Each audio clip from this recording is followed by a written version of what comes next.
இந்த வீடியோவில் வந்துட்டு நம்ம ஃபார்ம்ஸோட ஓவர்வியூ தான் பார்க்க போகிறோம். ஃபார்ம்ஸுங்கிறது உங்களுக்கு டிஃபால்ட்டாக ஓரளவுக்கு நல்லாவே தெரிஞ்சிருக்கும். ஓகே, நம்ம நார்மலாக வந்துட்டு ஒரு சில செட் ஆஃப் டீட்டெயில்ஸ் நம்ம கெட் பண்ணுறதுக்காக நம்ம வந்து ஒரு ஃபார்ம்ஸுங்கிற ஒரு பேட்டர்னை நம்ம டெம்ப்ளேட்டை நம்ம கொண்டு வருவோம். அதில் வந்துட்டு நம்ம ஃபீல்ட்ஸ் யூஸ் பண்ணுவோம். ஃபீல்ட்ஸ் மீன்ஸ் உங்களுக்கே தெரியும், இன்புட் மீன் டெக்ஸ்ட்டாக இருக்கட்டும், அது ட்ராப் டவுனாக இருக்கட்டும், ஓகே, இல்லை ஒரு டேட் ஆஃப் பர்த்து வாங்குறதுக்கு ஒரு டேட் ஃபீல்டாக இருக்கட்டும், இந்த மாதிரி நம்ம ஃபீல்ட்ஸ் வாங்குவோம். அதுக்கப்புறம் ஃபைனலாக ஒரு பட்டனில் வந்துட்டு அதை நம்ம ஸ்டோர் பண்ணுவோம். அதோட ஒரு ஃபார்மெட்டு தான் நம்ம வந்து ஃபார்ம்ஸ் ஓவர்வியூவில் ஆங்குலரில் நம்ம பார்க்குறோம்.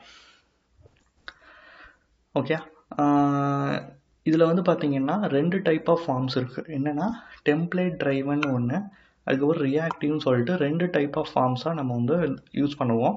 ஃபஸ்ட்டு வந்து நம்ம டெம்ப்ளேட் ட்ரைவ் பார்த்துருவோம். அதுக்கப்புறமேட்டு ரியாக்டிவ் வந்து இன்னொரு வீடியோவில் நம்ம பார்ப்போம். ஃபஸ்ட்டு இந்த டெம்ப்ளேட் ட்ரைவ் பார்க்குறதுக்கு முன்னாடி உங்களுக்கு ஆல்ரெடி வந்துட்டு இந்த ஆங்குலரோட டைப் ஸ்கிரிப்டில் ஒரு டெம்ப்ளேட் உங்களுக்கு தெரியும் ஆல்ரெடி. ஓகேங்களா, உங்களுக்கு சின்டாக்ஸ் உங்களுக்கு ஐடியா இருக்கும், ஆல்ரெடி நீங்கள் பார்த்துருப்பீங்கன்னு நினைக்கிறேன். அதில் வந்து நம்ம இம்போர்ட் இருக்குது, அதுக்கப்புறம் காம்பனண்ட் யூஸ் பண்ணுவோம், அதுக்கப்புறம் லாஸ்ட்டில் கிளாஸ் யூஸ் பண்ணுவோம். கரெக்டாக?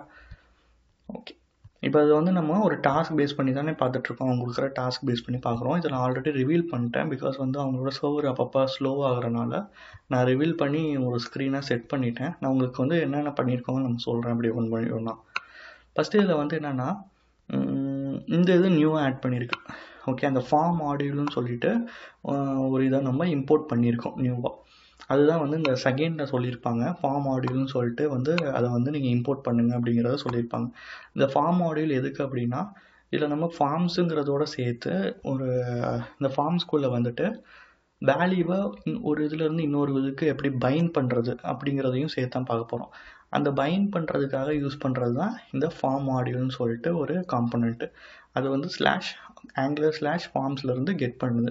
அப்போ இங்கே மட்டும் மென்ஷன் பண்ணுவோமா, அதுக்கப்புறமேட்டு காம்பனண்ட்குள்ளேயும் நம்ம அதை மென்ஷன் பண்ணுவோம். கரெக்டாக? எந்த ஒரு காம்பனண்ட் நீங்கள் புதுசாக ஆட் பண்ணாலுமே அதை வந்து நம்ம டாப்லேயும் மென்ஷன் பண்ணியிருக்கணும், அதுக்கப்புறமேட்டு இந்த அரேக்குள்ளேயும் நீங்கள் மென்ஷன் பண்ணியிருப்பீங்க. ஓகேங்களா?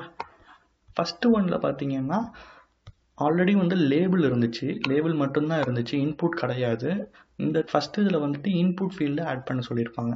இந்த இன்புட் ஃபீல்டை ஆட் பண்ணுறது நார்மல் தான். நீங்கள் இன்புட்டு, அதுக்கப்புறம் ஐடி மென்ஷன் பண்ணுவீங்க, அதுக்கப்புறம் டைப்பு டெக்ஸ்ட்டா இல்லை டேட்டா என்ன ஃபார்மெட்டுன்னு சொல்லிட்டு அந்த டைப்பை வந்து நீங்கள் மென்ஷன் பண்ணுவீங்க.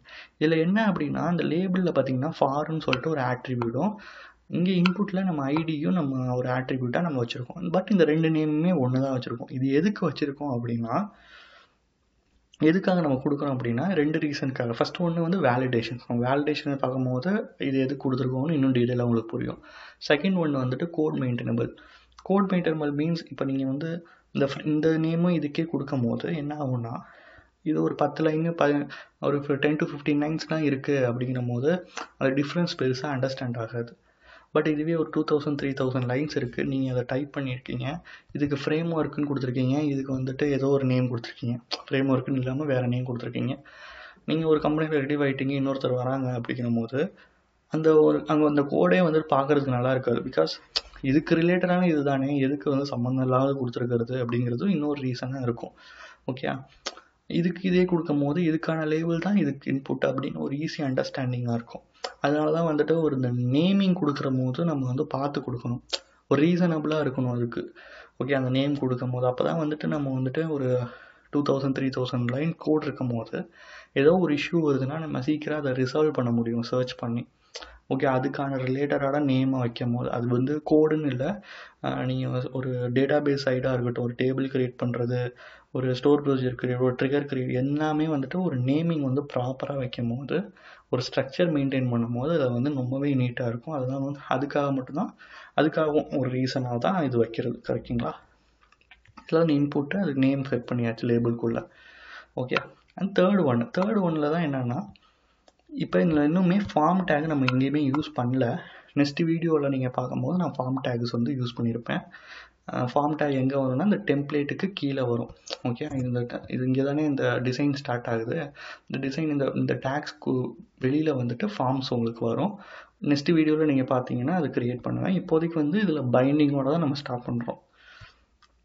இந்த பைண்டிங் என்ன, நான் ஆல்ரெடி சொன்ன மாதிரி அது என்ன பைண்டிங், நம்ம ஆல்ரெடி இம்போர்ட் பண்ணியிருக்கோமே, அது எப்படி வருது அப்படின்னா, ஒன்றும் இல்லை, நம்ம ஆல்ரெடி பார்த்தீங்கன்னா இங்கே வந்து கிளாஸில் பார்த்தீங்கன்னா 2 வேரியபிள் யூஸ் பண்ணியிருக்கோம், user name and favourite frame work. இந்த யூசர் நேமை டிஃபால்ட்டாக பேராகிராஃப் டேக்கில் நம்ம பைண்ட் பண்ணியிருக்கோம். ஓகே, பைண்ட் மீன்ஸ் நார்மலாக மென்ஷன் பண்ணியிருக்கோம். அதுக்கு எங்கே வேல்யூ இங்கே இருக்கோ அதுதான் இங்கே ஷோ ஆகும்.